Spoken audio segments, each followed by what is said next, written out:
Hi, I'm Jenna Lane, your Bucs insider for SportsTalkFlorida.com. The NFL Draft has come and gone, and the Tampa Bay Buccaneers have 6 new members, along with a number of undrafted free agents that they'll be bringing in for rookie minicamp. They took wide receiver Mike Evans on the opening night.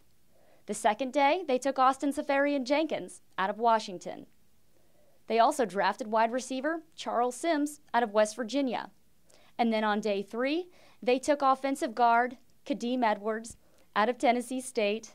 They went back and took a tackle in Purdue's Kevin Pamphile. And in the final round, in the 6th round, I should say, because the Bucs traded that away, they got wide receiver Robert Huron from Wyoming. Now here's what we're going to do. We're going to go 2 by 2 by 2 and grade out these picks and talk about how they fit into the team.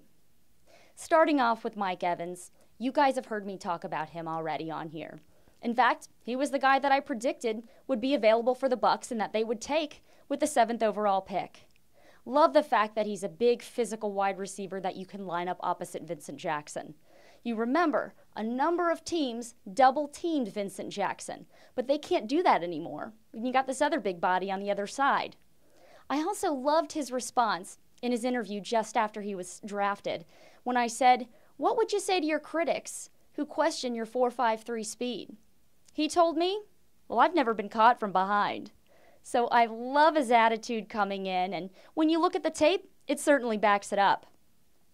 Now with the 2nd pick, the Bucs got Josh McCown, another big target, this time in Washington's Seferian-Jenkins. Guy's 6'6", and at one point played at 276 pounds. That is one massive receiving target. Now, he told me just after he was drafted, I had an interview with him, said that he's a little bit more comfortable playing at 260, 265. He bulked up, thought it would help with his blocking his final year at Washington. Turns out that wasn't the case. He thinks it more comes down to technique. So he is again going to be playing at 260, 265. Was the 2nd tight end taken off the board.